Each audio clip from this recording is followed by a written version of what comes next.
قال الله تبارك وتعالى في كتابه بسم الله الرحمن الرحيم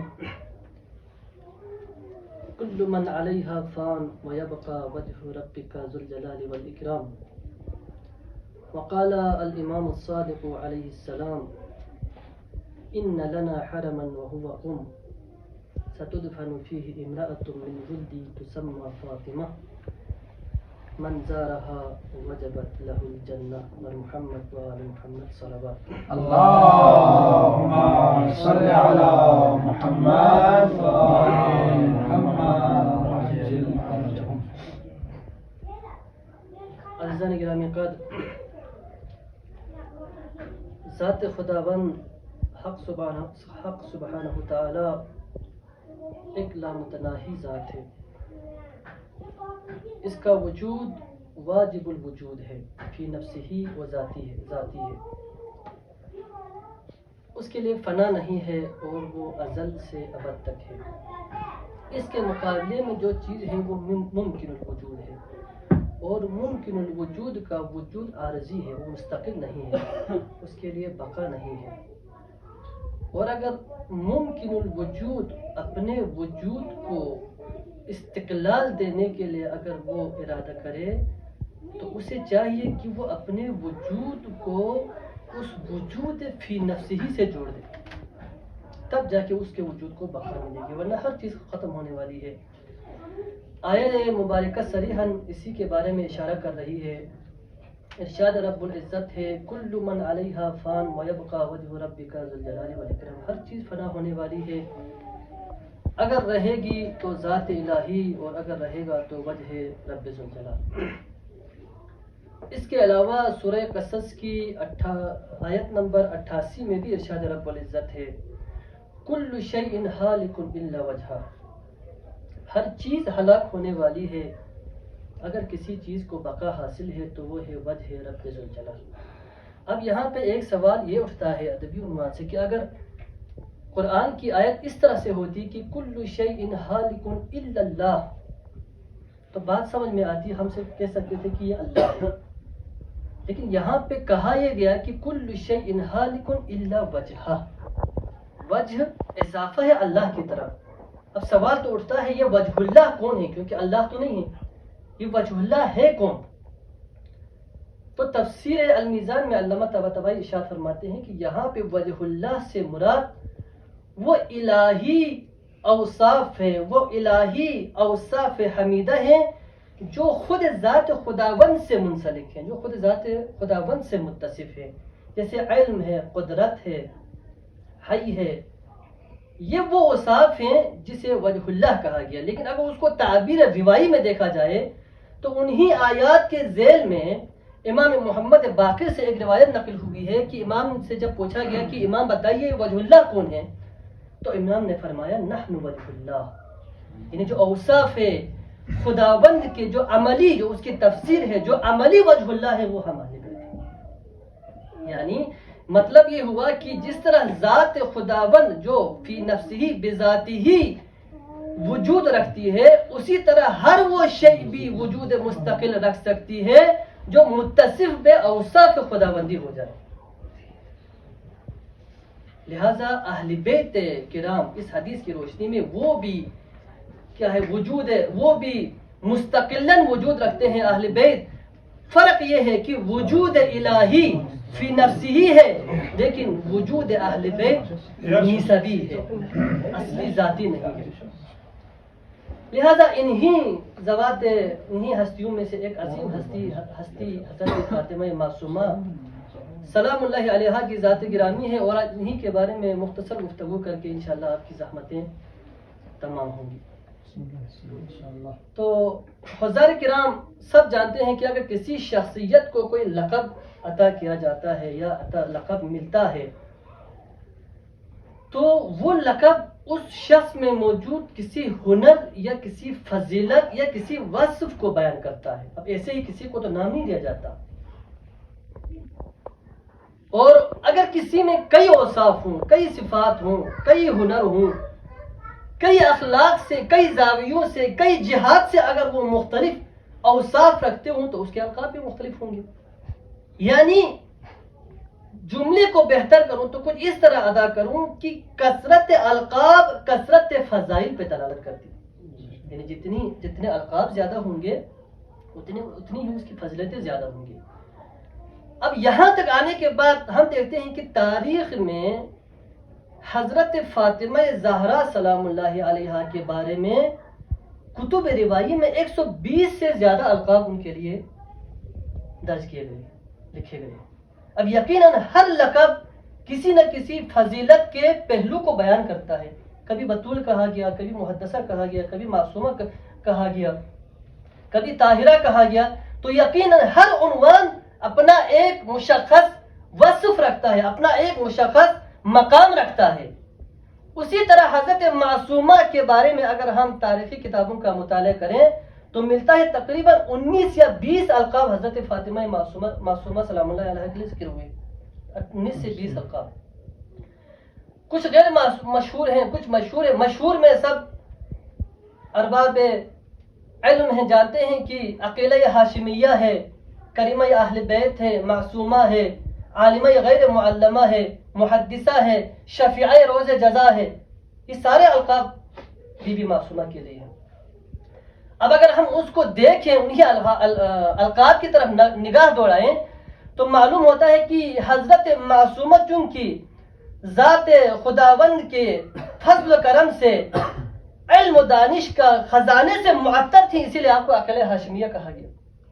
کبھی کسی کے سامنے آپ نے زانو یا تلمذ طے نہیں کیا، اسی لیے عالمہ غیر معلمہ کہلائی، اور کبھی آپ نے ولایت و امامت کے دفاع میں آپ سے کئی روایت صادر ہوئی ہیں۔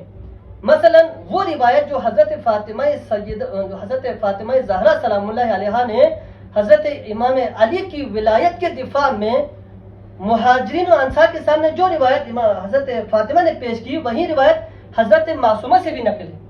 کیا فرمایا تھا؟ بی بی سیدہ نے فرمایا تھا انسیتم قول رسول اللہ فی یوم غدیر، آیا کیا تم لوگوں نے غدیر کے دن جو رسول کا قول تھا وہ تم نے بھلا دیا؟ یعنی بار بار حضرت زہرا لوگوں کو سرزنش کیا کرتی تھی، ان کو یاد دلایا کرتی تھی۔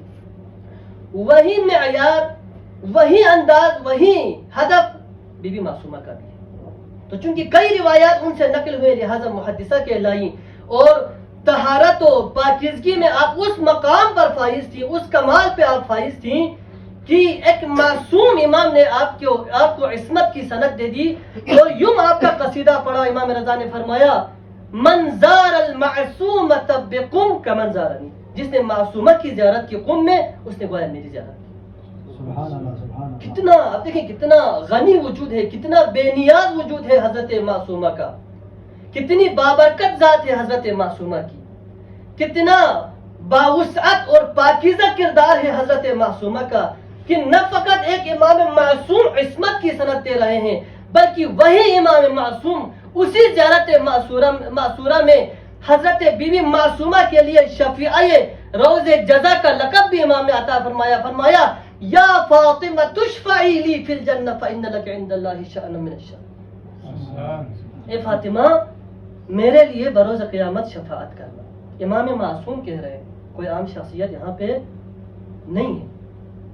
اب دیکھتے ہیں یہ کون سی شان ہے بی بی معصومہ کی، یہ کون سا مقام ہے، یہ کون سی شان ہے کہ امام معصوم عصمت کی سند دے رہے ہیں، یہ کون سا مقام ہے کہ معصومین متوسل بے شفاعت حضرت معصومہ ہو رہے ہیں، یہ کون سی فضیلت ہے، کون سا مرتبہ ہے کہ ایک امام معصوم کی زیارت کا ثواب حضرت معصومہ کی زیارت کو حاصل ہے۔ تو اس سوال کا جواب اسی آیت میں دیا گیا کہ کل من علیہا فان ویبقا وجہ ربک، یہ وجہ ربک کا وہ مقام ہے، یہ وجہ ربک کا وہ تعلق اور وہ مضبوط، وہ مستحکم، وہ استوار والا وہ رشتہ ہے کہ جس کے لیے رب اکبر نے حدیث قدسی میں فرمایا تھا اطعنی عبدی اطعنی فیما امرتک اجعلک مثلی فتقول للشیء کن فتکون، اے میرے بندے میری ایسی اطاعت کر کہ میں جیسا چاہتا ہوں بس میں تمہیں اپنا جیسا بناؤں گا، بس اگر تم کسی چیز کے لیے کہو گے کن فتکون تو وہ چیز وجود میں آ جائے گی۔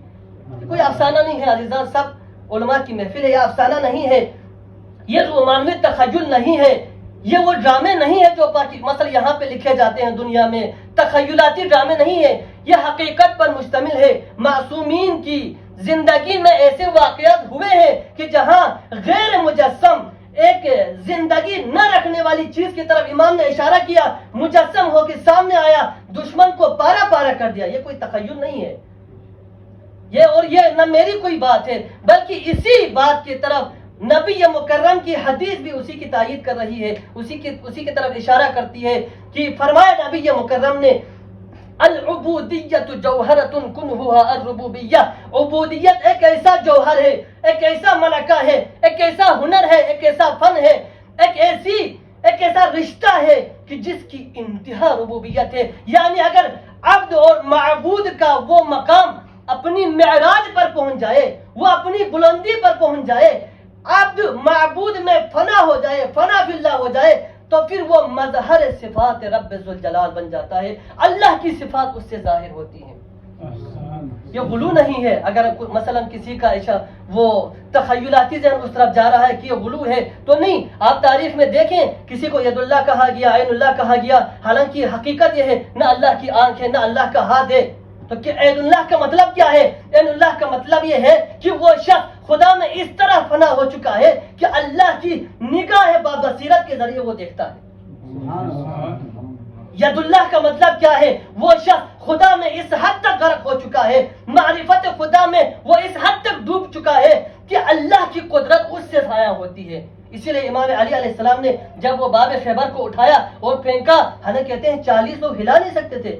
امام علی نے کیا فرمایا؟ ما قلعت باب خیبر بقوت انسانیہ بل بقوت ربانیہ بل اضرابیہ. ادبیات کے برادران کے لیے بل اضرابیہ, یعنی میں نے یہ جو باب خیبر پھینکا ہے, میں نے اپنی انسانی طاقت سے اس کو نہیں پھینکا بلکہ ربانی طاقت کی مدد حاصل کی. یہ وہی کیا ہے؟ ید اللہ ہے. تو حضرت معصومہ کے حوالے سے بھی وہی وجہ اللہ کا وہ رشتہ تھا کہ آپ ان عظیم منزلتوں پر فائز تھے. چنانچہ کتابوں میں آیا ہے کہ کشف و شہود کی بنا پر مشہور واقعہ ہے, آپ کی قبر کو, قبر معصومہ کو قبر سیدہ کی تجلی گاہ قرار دیا. مشہور واقعہ ہے حضرت آیت اللہ مرشی کے والد محترم محمود مرشی کا, کہ انہوں نے 40 دن ریاضت کی اس نیت سے کہ میں قبر سیدہ معلوم کر لوں. 40ویں دن امام باقر اور امام صادق علیہ السلام خواب میں تشریف لائے. انہوں نے استفسار کیا اپنی خواہش پر, تو امام نے کیا فرمایا؟ سب جانتے ہیں کہ علیک بکریمت اہل البیت, تم پر لازم ہے جا کے کریمہ اہل بیت کی پناہ لے لو. تو انہوں نے دوبارہ استفسار کیا, مولا میں نے اسی لیے تو یہ ریاضت کی تھی کہ میں قبر سیدہ معلوم کروں. تو مولا نے فرمایا کہ قبر سیدہ بی بی کی وصیت اور کچھ مصلحتوں کی بنا پر مخفی ہے. اگر کسی کا ارادہ ہے کہ قبر سیدہ کی زیارت کرے تو جائے قم میں قبر معصومہ کی زیارت کریں, قبر سیدہ کی زیارت کا ثواب مل جائے گا. اور اس کے بعد تاریخ کہتی ہے کہ اگر محمود رشید نجف سے قم تشریف لائے اور معرفت دیکھے, جب تک قم میں تھے ہر روز صبح نماز سے پہلے قبر معصومہ پر حاضر کیا کرتے تھے. اور یہ فقط تجلی گاہ نہیں ہے قبر سیدہ کی, بلکہ تاریخ اسلام میں حضرت فاطمہ زہرا سلام اللہ علیہا کے بعد حضرت فاطمہ معصومہ وہ واحد خاتون ہیں جس کے بارے میں معصوم زیارت نقل ہوئی امام معصوم سے امام رضا سے. اسی طرح وہ واحد خاتون ہیں حضرت فاطمہ زہرا کے بعد, چونکہ حضرت فاطمہ خود معصومہ ہیں, وہ واحد خاتون ہیں جس کے لیے عصمت کی سند ملی ہے امام معصوم سے, جیسے کہ پہلے میں نے عرض کیا. اور اس کے علاوہ تقریباً 3 یا 4 معصوم ہستیوں سے آپ کی زیارت کے بارے میں مختلف تعبیرات کے ساتھ مختلف روایات نقل ہوئی. چنانچہ امام صادق فرماتے ہیں جو حدیث میں نے پہلے بیان کی, ان لنا حرما وهو قم, ہمارے لیے ایک حرم ہے. حدیث لمبی ہے, پچھلے تمرین میں آغا روحانی نے اس کی طرف اشارہ کیا تھا کہ ہمارے لیے ایک حرم ہے. پہلے کہا کہ پیغمبر اکرم کے لیے ایک حرم ہے, پھر کہا مولا علی کے لیے حرم ہے, پھر کہا کہ ہمارے لیے ایک حرم ہے قم میں, کہ جس میں ہماری ذریت میں سے ایک خاتون اس میں پیدا ہوگی, اس کا نام فاطمہ ہوگا, جو بھی اس کی زیارت کرے گا اس کے لیے جنت فاتح. یہ امام صادق کی روایت. اور اسی سے ملتی جلتی ایک اور روایت امام صادق سے بھی ہے. وہ امام صادق فرماتے ہیں ان زیارتها تعادل الجنہ. وہیں ساری باتیں جنت کے بارے میں. حضرت فاطمہ معصومہ کی زیارت کیا ہے؟ جنت کے برابر ہے. اس کے بعد امام جواد سے جو حدیث نقل ہوئی من زار عمتی بقم فلہ الجنہ. اور امام رضا علیہ السلام سے 3 روایات نقل ہوئے ہیں ملتی جلتی تعبیریں ہیں. پہلی روایت میں امام رضا نے فرمایا من زارہا فلہ الجنہ. دوسری روایت میں فرمایا من زارہا عارفا بحقہا فلہ الجنہ. اور تیسری روایت میں فرمایا من زار المعصومۃ بکم کمن زارنی. اب آخری روایت پہ تھوڑی سی توجہ پھر زحمت تمام.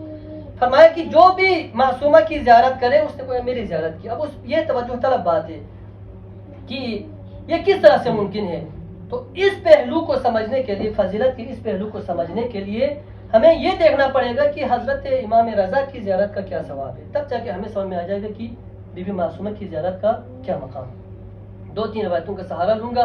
پہلی روایت حضرت ابا سعد سے، امام رضا کے مشہور صحابی. کتاب عیون اخبار الرضا میں روایت موجود ہے. حضرت ابا سعد فرماتے ہیں کہ ہم جوار زامن آہوم میں بیٹھے تھے، قم سے ایک گروہ آیا آپ کی زیارت کے لیے. تو امام نے بڑی تکریم کی، تجلیل کی، توجہ کی، احترام کیا، حوصلہ افزائی کی. پھر امام نے فرمایا الا فمن زارنی وهو على غسل خرج من ذنوبه كيوم ولدته امه. اس گروہ کے سامنے امام نے فرمایا آگاہ رہو، جو بھی میری زیارت کرے اس حالت میں کہ اس نے غسل کیا ہوا ہو تو وہ گناہوں سے، خرج من ذنوبہ، گناہوں سے ایسے پاک ہوگا کیوم، اس دن کی طرح، ولدته امه، جیسے وہ ماں کے شکم سے تازہ پیدا ہوا.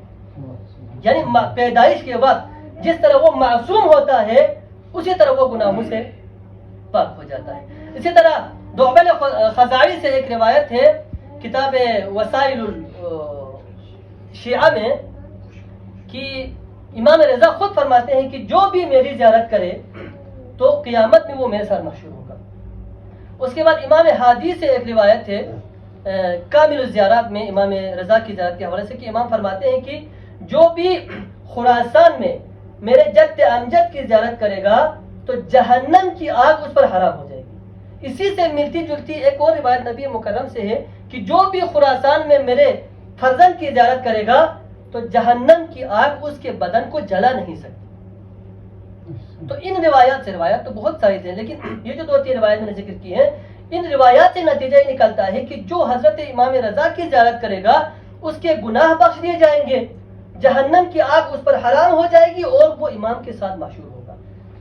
تو جب امام نے یہ فرمایا کہ جو میری زیارت، جو حضرت معصومہ کی زیارت کرے اس کی زیارت میری زیارت کی طرح ہے، تو اس کا مطلب یہ ہوا کہ جو بھی حضرت معصومہ کی زیارت کرے گا اس کے بھی گناہ بخش دیے جائیں گے، اس پر بھی جہنم کی آگ حرام ہو جائے گی اور وہ بھی امام معصوم کے ساتھ محشور ہو جائے گی. لیکن بشرطہا و شروطہا، شروط اور قیود کے ساتھ. اب یہ شرائط میری طرف سے نہیں ہے کیونکہ جو اکثر برادران جیسے ہی شرط کی بات آتی ہے وہ بوگلا جاتے ہیں کہ یہ مولوی اپنی طرف سے. نہ، یہ شرط خود امام رضا نے عائد کی ہے. فرمایا تھا من زارہا عارفا بحقہا، عارفا بحقہا کی قید ہے، من زارہا عارفا بحقہا فلہ الجنہ. جو بھی حق معصومہ کی معرفت کے ساتھ زیارت کرے گا اس کے لیے جنت واجب ہے، نہیں کہ جو بھی چکر لگاتا رہے. کہا نا کسی نے کہ ہو دل میں بغض علی اور بدن پہ حج کا لباس، ہو دل میں بغض علی اور بدن پہ حج کا لباس، تیرے نصیب کے چکر ہیں یہ طواف نہیں. یہی اسی کو عابد اللہ کی تطبیق دیں. تو اگر آپ معرفت حق معصومہ کے بغیر اگر آپ زیارت کریں گے تو یہ آپ کے نصیب کے چکر ہیں، وہ حقیقی زیارت نہیں جس کے لیے کہا گیا تھا کہ تمہارے گناہ بخش دیے جائیں گے، جس کے لیے کہا گیا تھا کہ تمہارے لیے جہنم کی آگ حرام ہو جائے گی. بس اگر کوئی اس حق معصومہ کی معرفت کے ساتھ زیارت کرے تو اس کی یہ زیارت جنت کی ضمانت بھی ہے اور اس زیارت میں معصومین کی رضایت بھی ہے اور اللہ کی اطاعت بھی ہے. بس اسی کے ساتھ دعا کرتا ہوں کہ خداوندہ ہمیں بھی ایسی ہی حقیقی زیارت کرنے کی توفیق عطا فرما.